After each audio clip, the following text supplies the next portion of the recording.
억제하지 못할 때면 나는 내 신발을 집어주고 내 배낭을 쳐나르고 내 교통위반 벌금을 납부하고 내 상사에게 거짓말로 핑계대고 내 숙제를 해주고 내 앞길에서 돌멩이를 치우고 내가 직접 했어 라고 말하는 기쁨을 너에게서 뺏겠지. 안녕하세요. 여러분의 삶이 눈부시게 빛나길 바라는 루나펄스입니다. 오늘 소개해 드릴 책은 사랑한다면서 망치는 사람, 인에이블러의 고백이 담긴 나는 내가 좋은 엄마인 줄 알았습니다 입니다. 지은이는 앤절린 밀러, 옮긴 사람은 이미애, 펴낸 곳은 윌북 출판사입니다. 우리는 오늘도 자식, 부모, 친구, 가족, 사랑이라는 이름으로 도와주고 배려하고 희생하며 살아갑니다. 아름답기만 해야 하는 사랑 그 속에는 때로 잘 보이지 않는 어둠과 슬픔도 존재하죠. 잘못된 사랑은 되려 상대를 위험에 빠뜨리기도 합니다. 여기에 좋은 엄마가 되기 위해 인생을 걸었지만 결국 실패해버린 한 엄마의 이야기가 있습니다. 초등학교 교사였고 상담 심리학을 전공한 그녀가 사랑이라는 이름으로 어떻게 가족을 망가뜨렸는지 담담히 고백하고 있는 책입니다. 세상 어떤 엄마보다 가족 중심적으로 살아가는 저자는 기쁨이 넘치는 이상적 가정을 꿈꿉니다. 유능한 남편과 최고의 아이들에 둘러싸여 행복한 나날을 보낼 거라 자신하죠. 그래서 온 인생을 남편과 아이들에게 겁니다. 늘 웃고 친절하고 관대하며 문제가 생기면 척척 해결하고 집안일을 도맡아 합니다.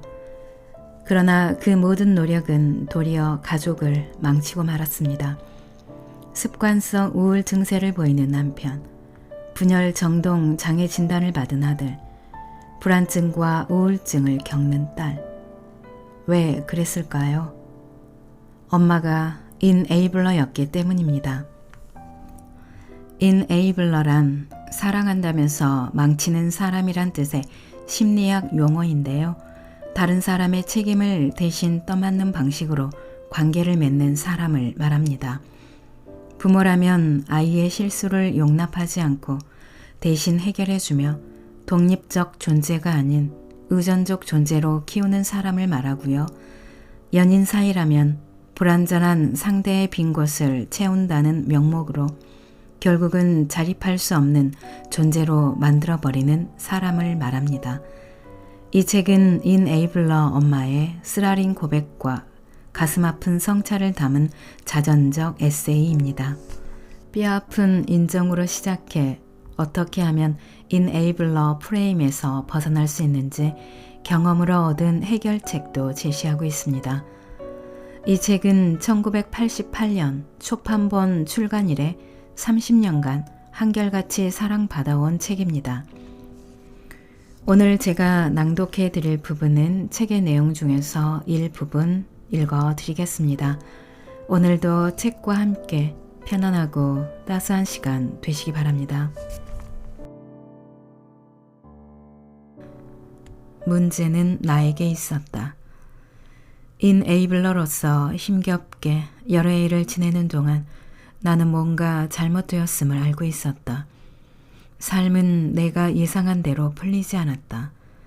살아가는 동안 남편과 아이들이 연달아 흔들리는 모습을 지켜보면서 처음에는 그 상황을 믿을 수 없었고 나중에는 극심한 두려움에 사로잡혀 허둥거렸다. 남편 스탠과 결혼할 당시 우리는 함께 이루어 나아갈 미래에 대해 걱정하지 않았다. 나는 인류대학에서 받은 인간 발달과 가족관계 관련 학위가 있었다. 톰과 존, 니나와 버드를 낳았을 때도 엄마로서 내게 필요한 자질에 대해 걱정하지 않았다. 이미 자격증이 있는 초등학교 교사였고 아이들에 대해 잘 알았기 때문이다. 나는 이상적인 아내이자 엄마가 되어야 마땅했고 실제로 그렇게 되리라 생각했다. 하지만 해가 갈수록 가정생활은 내가 배웠던 것이 별반 도움되지 않는 방향으로 전개되었다. 내 계획이나 상상과는 너무나 다른 길로 나아갔기 때문에 그 모든 상황을 이해하는데 여러 해가 걸렸다. 그 시절의 나에 대해서 가장 긍정적으로 평가할 수 있는 부분은 무언가 잘못되었다는 사실을 인식하고 있었다는 점이다. 그리고 내 가족들 사이에서 늘 그렇듯이 그 문제를 이해하고 도와줄 방편을 찾고자 노력한 사람도 나였다. 시도해보지 않은 것이 없었다. 상담을 받았고 심신통일수련에 등록했고 게슈탈트 워크숍에 참석했고 집단 감수성 훈련과 여성 지원 그룹에 가입했고 자기주장 훈련을 받았고 교류 분석과 신경어학 프로그래밍에 관한 강의를 듣기도 했다. 그러면서 인격의 성장과 가족의 역학에 관해 믿을 수 없을 정도로 다양한 지식을 섭렵했다. 수많은 개념으로 잘 무장했다고 생각했는데 비극적인 사건들이 연달아 찾아오고 나서야 머릿속의 지식을 진정한 이해로 바꿀 수 있었다. 이 글은 그 사건들에 관한 이야기다. 내 가족이 왜 제대로 살아가지 못하는지를 쉽게 설명할 수 없어서 내가 느낀 좌절감에 대응하여 쓴 글이다. 내가 배운 수많은 이론과 기법들은 서로 상충하기도 했는데 결국 전체적인 상황을 더 모호하게 만들었다. 나는 우리 가족을 정확히 보고 우리에게 무슨 일이 일어나고 있는지 이해하고 싶었다. 일관성 있는 해석, 즉 초점이 맞는 명확한 그림을 얻고 싶었다. 나는 가정주부가 되기 위한 훈련을 잘 받았다고 생각했고 가족을 성공적으로 보살피는 것이 인생의 중요한 목적이라 여기는 여자들 사이에서 성장했기 때문에 내 가족이 겪는 고충을 맞닥뜨리고는 어리둥절했다. 그 고충이 대체로 남편 탓이라 생각했고 아이들이 성장한 후에는 아이들 탓으로 돌렸다. 우리 가족의 고통을 일으킨 장본인이 나일 수 있다고는 한 번도 생각해 보지 않았다. 마침내 어느 상담가가 상호 종속과 알코올 중독자의 성인 자녀에 관한 제닛 게링거 워이티치의 글을 소개해 주었을 때 비로소 나는 우리 가족의 역학관계와 그 안에서 내가 해온 역할을 이해하기 시작했다.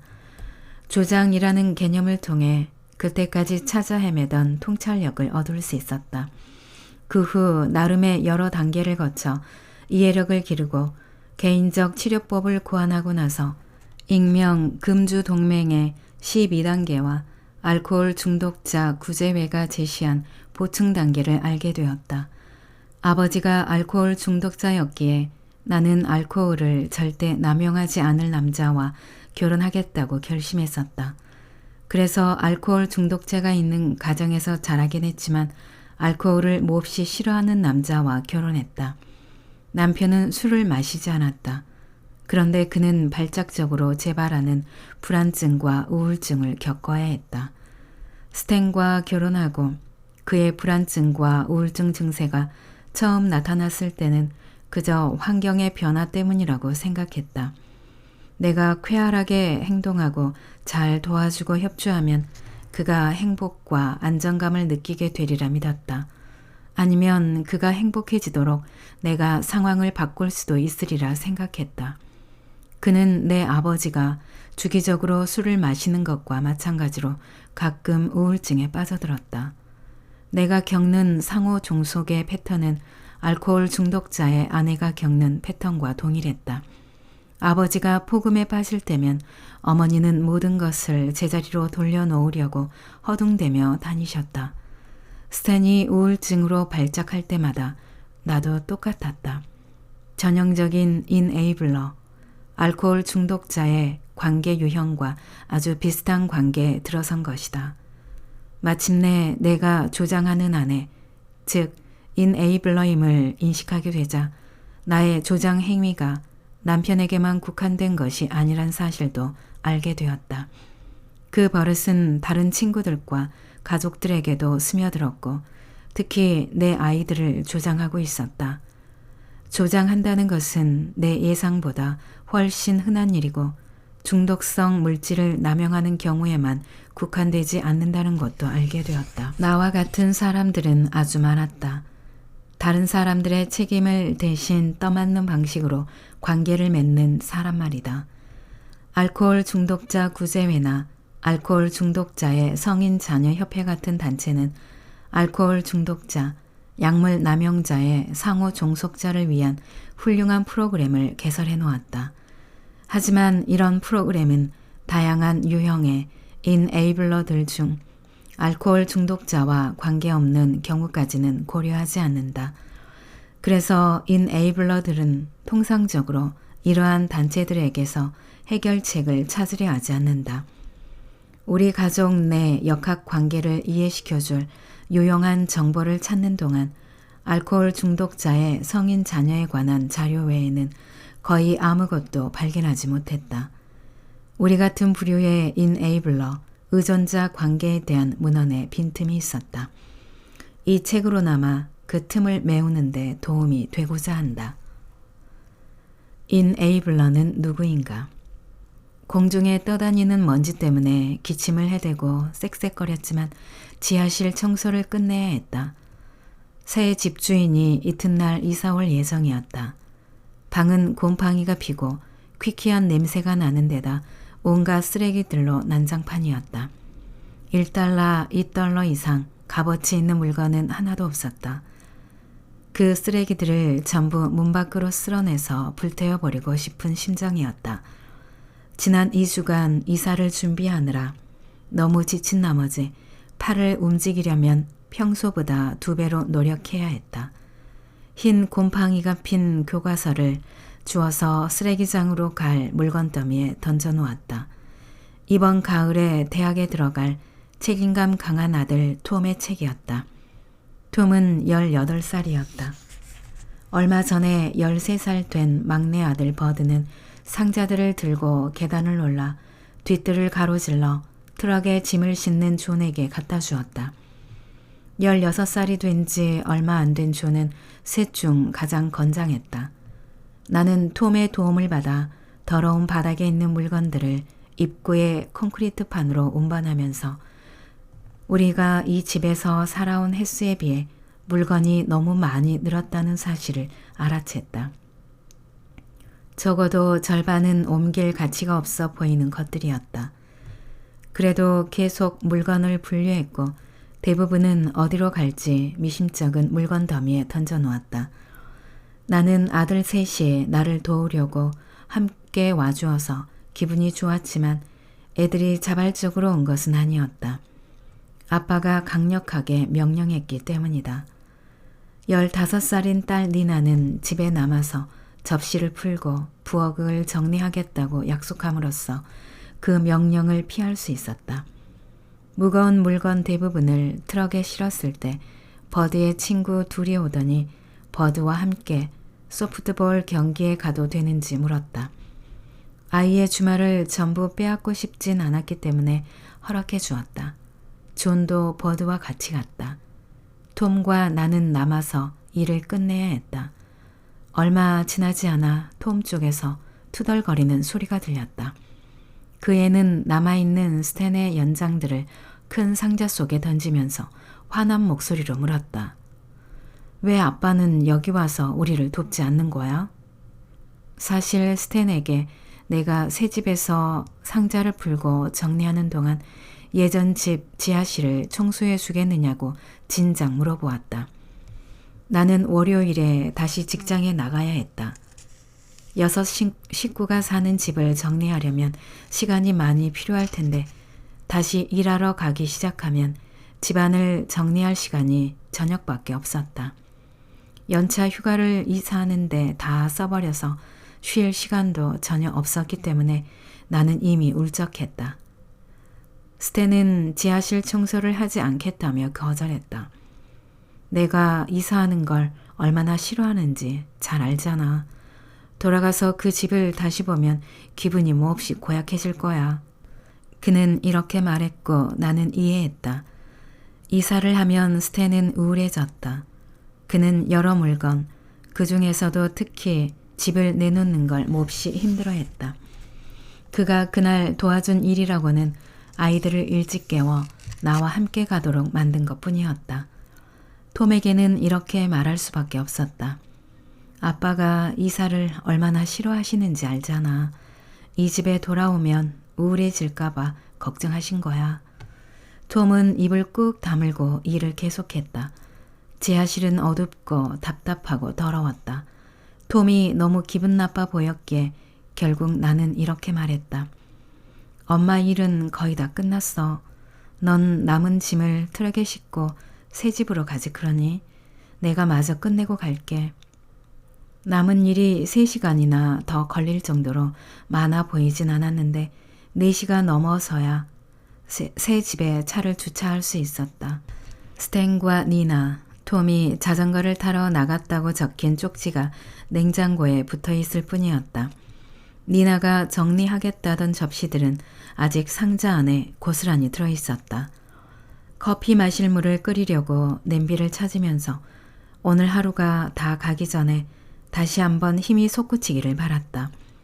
나는 할 일이 태산 같은데 가족들은 놀러 다닐 여유가 있다는 것에 화가 났다. 하지만 그들을 자유롭게 해준 사람은 바로 나였다.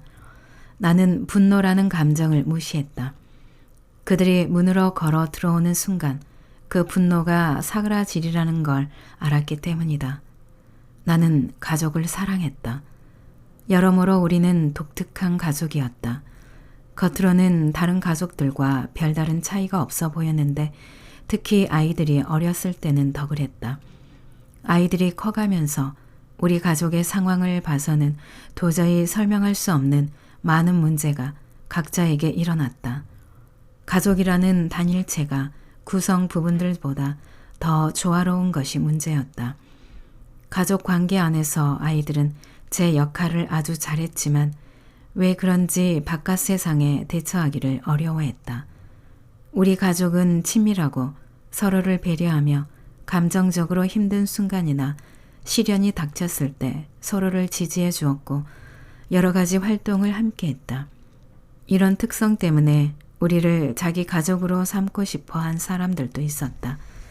우리는 각자의 특이하고 별난 버릇에 유난히 관대했다. 서로 다른 점을 인정하고 존중해 주었다. 어쩌면 이 관대함 때문에 다른 사람들이 우리 가족에게 끌렸을 텐데 아이러니하게도 결국 이 관대함이 문제를 일으켰다. 컵과 컵 받침을 상자에서 꺼내 찬장에 집어넣기 시작했다. 나는 스탠에게 가구를 차에 싣고 내리는 것 말고는 별다른 요청을 하지 않았는데 이유는 스스로 잘 알았다. 그가 이사 때문에 우울증에 빠지지 않도록 부단히 애쓴 것이다. 결혼 생활을 해오면서 상당한 시간 동안 그는 우울증과 불안증을 앓곤 했다. 그 증상을 방지하거나 완화하려고 나는 할 수 있는 일을 다했다. 지금도 마찬가지로 그의 고통을 줄이기 위해 그가 일하지 않고 놀게 놔둔 것이다. 한편으론 니나가 아빠와 함께 자전거를 타러 나간 게 기쁘기도 했다. 딸에게 아빠와 시간을 보낼 기회를 줄 수 있다면 접시를 내가 직접 치워야 하더라도 그만한 가치가 있었다. 니나는 아빠에게 무시당한다고 자주 느꼈는데 특히 그가 우울증에 빠져 있을 때면 더 그랬다. 니나도 이따금 불안증과 경미한 우울증 증세를 보였다. 그래서 그 아이가 걱정스러웠다. 하지만 가장 큰 근심거리는 존이었다. 그 애는 집 외에는 어디에서도 잘 어울리지 못하는 듯 보였다. 대부분의 경우 존은 다정하고 품행이 반듯하며 쾌활한 아이였는데 가끔 너무도 충격적으로 행동했다. 하지만 나는 존이 매우 영리하고 민감하며 독창적인 아이라서 그 애의 독특한 면을 억누르면 안 된다고 믿으면서 마음을 가라앉혔다. 내 남편과 아이들은 누구보다 특별했다. 나는 그들의 삶에 포함된 거친 부분을 매끄럽게 다듬으려고 내가 할 수 있는 일은 전부 했다. 왜 그랬을까? 인에이블러였기 때문이다. 알지 못하는 사이에 나는 그들의 별난 행동을 뒷받침하고 있었다. 이제는 그 사실을 괴롭고 곤혹스러운 마음으로 인정한다. 참담한 인정이다. 책임은 선택하는 자의 몫이다. 과거에는 종종 아이들을 도와주려는 마음에 내가 아이들의 일을 대신하고 싶어 했다. 아이들의 인생을 애들 자신보다 내가 더 잘 처리할 수 있다고 믿었다. 실은 내가 아이들의 정체성을 부정하고 있다고는 꿈에도 생각하지 못했다. 정체성이란 감각은 각종 경험을 통해 자신이 누구인지를 발견하면서 생겨난다. 그리고 자존감은 자신이 가진 자질을 개발하면서 생겨나는 감정이다. 나는 아이들의 정체성을 빼앗았을 뿐 아니라 자존감을 조금씩 깎아내리고 있었다. 언젠가 스탠과 니나와 함께 상담을 받을 때였다. 니나는 특히 힘든 시기를 겪고 있었는데 나는 딸이 더 행복해지도록 도와줄 수 없어서 무척 안타깝다고 말했다. 그러자 상담가가 나를 쳐다보더니 이렇게 물었다. 딸의 행복이 당신 책임인가요? 나는 대답을 곧바로 하지 못하고 더듬거렸다. 그러자 상담가는 니나를 쳐다보며 물었다. 너를 행복하게 해주는 것이 엄마의 의무라 생각하니? 니나는 물론 아니죠 라고 대답했다. 니나의 행복을 책임지는 것이 내 임무라고 생각하는 사람이 나뿐이라는 사실에 깜짝 놀랐다. 어쩌면 그런 태도는 부모님의 기분을 좋게 해드릴 의무가 있다고 느끼던 어린 시절부터 이어진 것일지 모른다. 행복하지 않은 누군가가 눈에 띄면 내가 그를 위해 무언가 할 수 있으리라 느끼곤 했다. 내가 책임감을 느낀 것은 단지 행복에 관해서만은 아니었다. 내 남편과 아이들의 인생에 관련된 모든 일에 책임을 느꼈다. 가족이 도와달라고 소리치면 나는 벌떡 일어나 구조에 나섰고 그들의 문제를 그들의 손에서 낚아챘다. 많은 사건을 겪은 후에야 나는 내가 아이들의 의무를 떠맡음으로써 아이들이 자신들에게 가장 적합한 길을 찾지 못하도록 방해했다는 사실을 명료하게 깨달았다. 내게 가장 효과적인 방법이 아이들에게는 전혀 효과적이지 않을 수 있다는 것을 몰랐다. 아이들이 사는 세상은 내 세상과는 전혀 달랐다. 나는 니나를 매우 영리하지만 부주의한 아이라고 늘 생각했다. 꿈 같은 환상 속에 살면서 일상의 재미없는 부분에는 관심을 거의 기울이지 않는 듯 보였기 때문이다. 그래서 니나가 크는 동안 아이의 생활에서 실제적인 부분을 늘 보살펴 주었다. 니나가 알아차리지 못하는 일상적인 문제들을 내가 다 처리해 줄 수 있다고 믿었다. 그래서 니나가 대학 때문에 보스턴으로 떠났을 때 걱정이 태산 같았다. 버스는 제대로 탈지, 살아갈 집을 얻을 수 있을지, 또는 돈 관리를 어떻게 할지, 이런 일상의 생존을 위한 세세한 일들이 걱정되었다. 그런데 막상 니나를 찾아갔을 때 아주 잘 해내고 있는 모습을 보고는 무척 놀랐다. 공부를 잘하고 있을 뿐 아니라 아파트도 없고 시간제 일도 하고 있었다.